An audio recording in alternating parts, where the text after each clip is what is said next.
मनमोहन सिंह जिसके बारे में मीम्स बनाए जाते थे, कुमार विश्वास मजाक उड़ाते थे, क्या आज की डेट में किसी कुमार विश्वास, ईश्वास, अंजना ओम कश्यप, रविका लियाकत या किसी बिकाऊ मुद्रा करने वाले पत्रकार में हिम्मत है कि मोदी का इंटरव्यू ले और या मोदी से सवाल कर सके? हमेशा लोकतंत्र एक डंडे से नहीं हाँका जाता। लोकतंत्र की खूबी उस लोकतंत्र के मुखिया के शब्दों और कर्मों में होती है।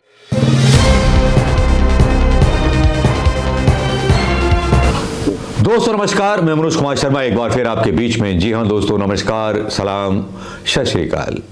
आज के दिन सबने अपनी अपनी बातें डॉक्टर मनमोहन सिंह, पूर्व प्रधानमंत्री मनमोहन सिंह के बारे में कही होंगी। उन जमानों को याद किया होगा कि जिस पूर्व प्रधानमंत्री मनमोहन सिंह ने कल 9:51 पर जब यह संसार छोड़ा, तब तक वो पता नहीं कितनी पीढ़ियां देख चुके थे। देश में हो रहे विकास के कई आयामों को वो देख चुके थे। सन 32 में पैदा हुए मनमोहन सिंह, जिन्होंने कल रात 9:51 पर अपनी आखिरी सांसें ली, आज वो दुनिया के बीच नहीं है। दोस्तों, आज एक रामायण का किस्सा मुझे याद आ जाता है। आप सोचेंगे कि आज उस रामायण के किस्से की जिक्र क्यों? जिक्र इसलिए भी, उसकी वजह भी बताऊंगा, क्योंकि एक जिक्र राम का याद आता है और राम की महानता याद आती है।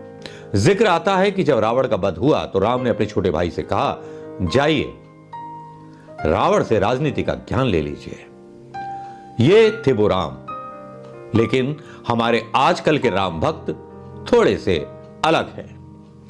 वो ऐसे हैं कि अगर राम उन्हें अपना भक्त कहेंगे तो भगवान राम को भी शर्म आ जाएगी, लाज आ जाएगी उन्हें अपना भक्त बताते हुए। क्योंकि जो कथित भक्त हैं राम के, जो दावा करते हैं राम पर, जो कॉपीराइट का दावा करते हैं राम पर, वो राम को कितना लजा रहे हैं मैं आपको बता नहीं सकता। राम के नाम पर आप देखते होंगे कि मॉब लिंचिंग्स होते हैं। राम के नाम पर विकास की पर्दों को और विकास की बातों को छुपा दिया जाता है। राम के नाम पर मस्जिदों के नीचे मंदिरों की तलाश की जाती है। जब राम के नाम पर जवाब देना चाहिए बहुसंख्यक युवा को रोजगार के बारे में, तब ये लोग केवल जय श्री राम और भारत माता का नारा लगा करके बच जाते हैं। यह चलन ऐसा शुरू हुआ है और इसका जिक्र मैं इसलिए करूंगा क्योंकि डॉक्टर मनमोहन सिंह के मर जाने के बाद, उनके जाने के बाद, निधन के बाद, प्रधानमंत्री मोदी के समर्थक कहूं या भारतीय जनता पार्टी के लोग कहूं या राम के उनको मैं कथित भक्त कहूं, जो अभी तक मनमोहन सिंह के निधन पर खुशियां मना रहे हैं, जो मनमोहन सिंह के जाने पर ट्विटर पर, सोशल मीडिया पर अपने तरह तरह के नफरती भाषण छांट रहे हैं, नफरती हैंडल्स चलाए जा रहे हैं, नफरती वीडियो डाल रहे हैं, मनमोहन सिंह को सबसे नकारा प्रधानमंत्री बता रहे हैं। उस मनमोहन सिंह को नकारा प्रधानमंत्री बता रहे हैं जिस मनमोहन सिंह ने अन्ना के आंदोलन का कभी विरोध नहीं किया। उस मनमोहन सिंह को, उस डेमोक्रेसी के फर्स्ट पिलर को, उस प्रधानमंत्री को नकारा बता रहे हैं।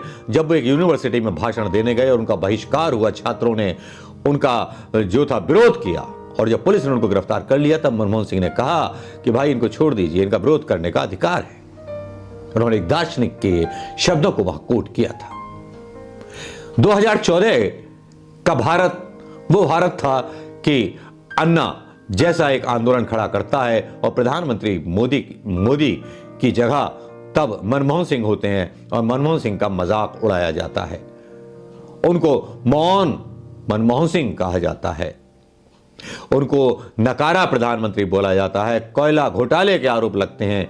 जब मोदी जीतते हैं तो उनके घर सीबीआई भेजी जाती है, रेड डाली जाती है, लेकिन मनमोहन सिंह के यहां कुछ नहीं मिलता। यह थी एक बदले की राजनीति जो मोदी ने शुरू की। और जो मैंने रावण का जिक्र किया वो इसलिए किया उन मोदी भक्तों के लिए जो राम पर अपना कॉपीराइट समझते तो हैं, लेकिन राम से कुछ सीखने की आशा या सीखने की जिज्ञासा नहीं रखते। रामचरितमानस सनातन धर्म का वो पवित्र काव्य ग्रंथ है जिसमें एक परिवार में अनुशासन और बड़ों को किस तरह से सम्मान दिया जाए और अछूतों को किस तरह से गले लगाया जाए, इसके बारे में बताया गया है। शबरी के झूठे पैरों के बारे में बताया गया है, लेकिन यहां पर डॉक्टर अंबेडकर की मूर्ति को खंड खंड कर दिया जाता है। ये वही संघ के लोग हैं जिन्होंने अंबेडकर का विरोध किया था, जातिवादी मानसिकता से ग्रसित। ये लोग, इनका क्या होगा कि जब प्रधानमंत्री मोदी जाते हैं तो बाकायदा प्रोग्राम चलाए जाते हैं, पुराने ट्वीट खोद करके लाए जाते हैं, बल्कि नए ट्वीट डाले जाते हैं। एक विजय पटेल नाम है, Manmohan Singh created a financial crisis in 1991 and as a solution he sold this country to the IMF and world bank. We become fully financially colonized by the same people who ruled us between the 18th century and 1947. ये आरोप लगाए जाते हैं. It has a chief economic advisor in the finance ministry from 1980 to 1982. He was on the planning commission in 1982. He become governor of RI from 1985 to 87. He become deputy chairman of the planning commission.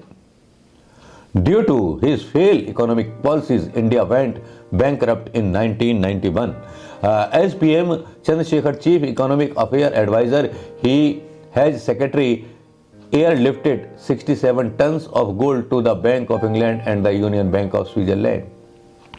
He devalued the Indian rupees by 20% in just 3 days. As finance minister in the Narasimha Rao government, he opened the gate of India to all foreign powers to invest, and as a gift they gifted him the PM chair, which led to more disaster to Bharat. सारे आरोप मनमोहन सिंह पर लगाए जा रहे हैं और लगाए भी किस आधार पर जा रहे हैं कि जिस आधार पर अदानी ने विकास किया है, अंबानी ने विकास किया है, उसको लेकर सवाल क्यों ना उठाए जा रहे, अगर मनमोहन सिंह पर सवाल उठाए जा रहे हैं। यह किस तरह की गलीच राजनीति है कि प्रधानमंत्री मोदी भी इससे अछूते नहीं रहते। प्रधानमंत्री मोदी का ट्वीट, वहां पर जाते हैं, शोक सभा में सर झुकाते हैं, श्रद्धांजलि देते हैं और उसके बाद एक अटपटा सा फरमान आता है मनमोहन सिंह के बारे में कि उनका अंतिम संस्कार निगमबोध घाट पर होगा। ये जलन, ये नफरत कहां से आती है प्रधानमंत्री मोदी के समर्थकों में और बीजेपी के लोगों में, खासतौर पर प्रधानमंत्री मोदी के। कभी प्रधानमंत्री मनमोहन सिंह से पूछा गया था मोदी के बारे में क्वेश्चन करके कि आप कैसे प्रधानमंत्री, पत्रकार ने पूछा था। मोदी ने हालांकि एक भी प्रेस कॉन्फ्रेंस नहीं की, लेकिन एक पत्रकार ने पूछा था तो मनमोहन सिंह साहब ने क्या कहा था। उन्होंने कहा था कि मैं तानाशाह नहीं बनना चाहता, मैं देश के नागरिकों को अपने सड़क पर मरने के लिए उनका हत्या करने का दोषी नहीं बनना चाहता, मैं तानाशाह नहीं बनना चाहता। यह कहा था मनमोहन सिंह ने। चलिए जो कहा था वो सुना देता हूं। To the representative from the Indian Express, Mr. Manish Chibber, if he's here, please. Yeah, right here. ये नीचे.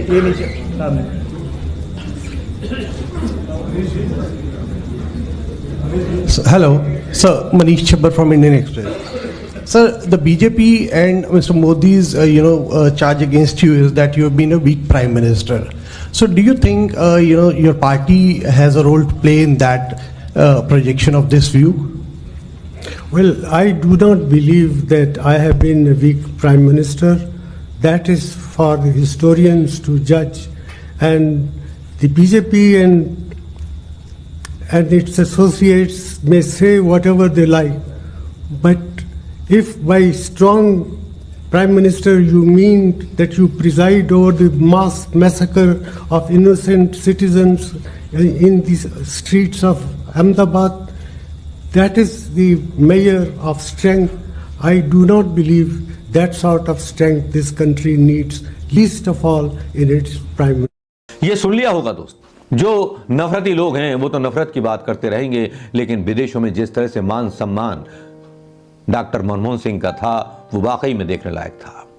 जब अमेरिका की संसद में मनमोहन सिंह साहब गए थे, इस तरह के कई वीडियो आपने देखे होंगे, जब गए थे तो वहां सारे सांसद खड़े हो गए थे और मोदी गए तो एक कुत्ता भी खड़ा नहीं हुआ। और आज देखिए कि सुब्रमण्यम स्वामी, कट्टर विरोधी, वो भी ट्वीट कर रहे हैं मनमोहन सिंह के पक्ष में। हर कोई उनके बारे में जानकारी दे रहा है। एक असीम सरकार साहब हैं, मंत्री हैं उत्तर प्रदेश में, वो बता रहे हैं कि जब मैं उनका बॉडीगार्ड था तो वो हमेशा अपनी पुरानी मारुति की तरफ हसरत भरी निगाहों से देखा करते थे। कहते थे मैं मारुति से चला जाऊंगा। मारुति उस टाइम मिडिल क्लास का वो गहना कही जाती थी कि जिसमें मिडिल क्लास मैन लोग जाते थे। मिडिल क्लास के लिए बनाई गई वो कार थी, वो सपना था संजय गांधी का और कांग्रेस का। उसकी तरफ हसरत भरी निगाहों से देखा करते थे। तब असीम और अरुण जो थे वो किस्सा बताते हुए कहते हैं कि वो कहते कि यार ये इतनी बड़ी गाड़ी है कि नहीं जी एसपी जी ने मंगाई है, सुरक्षा का सवाल है तो आपको इस पे चलना होगा। वो हसरत भरी निगाहें, वो मोहब्बत। उनकी पत्नी के किस्से कि जब एक समारोह में जब उनकी पत्नी बैठी थी अधिकारियों की पत्नियों ने, पीएमओ के अधिकारियों की पत्नियों ने सोचा कि एक औरत ये कहाँ से आ गई, गंवार जैसी औरत लगती है, सीधी सादी लगती है। तो वो गई, उसका परिचय लेने के लिए शक हुआ उन्हें कि भाई इतने हाई फाई पार्टी में ये औरत बैठी खाना खा रही है। तो बोली कि आप कौन? कि मेरे पति यहाँ काम करते हैं। साधारण भाव से मनमोहन सिंह जी की पत्नी को कि क्या काम करते हैं? कि वो प्रधानमंत्री हैं।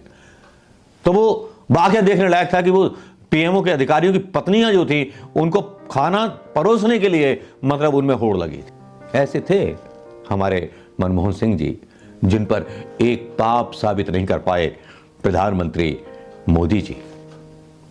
कहानियां बहुत कही जाएंगी, बदनाम भी खूब किया जाएगा मनमोहन सिंह जी को उन लोगों के द्वारा जिनको लगता है कि 10 साल में कोई उपलब्धि नहीं है प्रधानमंत्री मोदी की, उसमें कोई बात नहीं करेगा।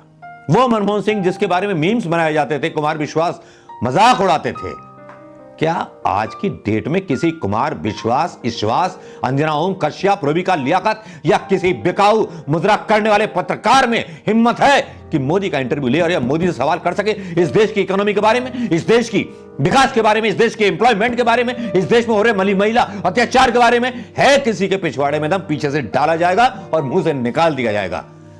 यह है मोदी का नया भारत और उसका लोकतंत्र। एक वो लोकतंत्र था 2014 का कि कोई भी पत्रकार मुंह उठा करके भाव भाव करने लगता था, कोई भी आकर के इंडिया गेट और जंतर मंतर पर दाएं दाएं करने लगता था। और आज की सरकार है मोदी की, कहते हैं कि आने वाले टाइम में विरोध प्रदर्शनों पर भी रोक लगाई जाने वाली है। ईवीएम मशीनों के ऊपर इतना विरोध हो रहा है, लेकिन मोदी है कि कान जू में रेंगती नहीं। एक आदमी होता है जो धरना देता है, सरदार किसान डल्लेवाल, उनकी मौत हो जाती, कान में जू नहीं रेंगती किसी मीडिया के। और अन्ना जब आमरण अनशन पर था, पूरा मीडिया लेकर के घूम रहा था कैमरे कि मरने वाले हैं, इनका जूस से तड़ाइए, फलाने मिनिस्टर लाइए, वो मिनिस्टर लाइए। ये था मनमोहन सिंह का लोकतंत्र। हमेशा लोकतंत्र एक डंडे से नहीं हाँका जाता। लोकतंत्र की खूबी उस लोकतंत्र के मुखिया के शब्दों और कर्मों में होती है। ये समझने वाली बात है और आज समझ में आएगी उन लोगों को, और आज समझ में आ रही है कि 2014 का भारत कैसा था और आज 2024 का भारत कैसा है। ढूंढिए ढूंढिए, कमियां ढूंढिए, लेकिन बाकी नीचता की हद दिखा दी प्रधानमंत्री मोदी। पीएमओ हाउस से जब एक लेटर निकलता है कि निगम बोध घाट पर उनके अंतिम क्रियाकलाप किए जाएंगे, एक मेमोरियल उनके नाम की घोषणा नहीं होती। इतनी नीचता, इतनी बेशर्मी कहां से लाते हैं लोग? अदानी के कर्ज माफ हो सकते हैं, अंबानी अब क्या बोलें ब्ला ब्ला, लेकिन मनमोहन सिंह के नाखून के बराबर भी नहीं कोई नेता बीजेपी का। एक टोल का राजा है तो एक टैक्स की रानी है। नमस्कार दोस्तों, मनमोहन सिंह के बारे में अगर कुछ भी कहना भूल गया हूँगा या कुछ गलत बोल दिया हो तो माफ़ी चाहूँगा, लेकिन मैं बस इन शब्दों के साथ श्रद्धांजलि प्रेषित करना चाहूँगा मनमोहन सिंह जी के लिए। यूं चले जाओगे महफिल में अचानक बिना अलविदा कहे, यूं चले जाओगे महफिल से अचानक बिना अलविदा कहे, मैं कैसे मान लूं कि तुम्हारी रूह इस महफिल में मौजूद नहीं। नमस्कार, जय हिंद दोस्तों।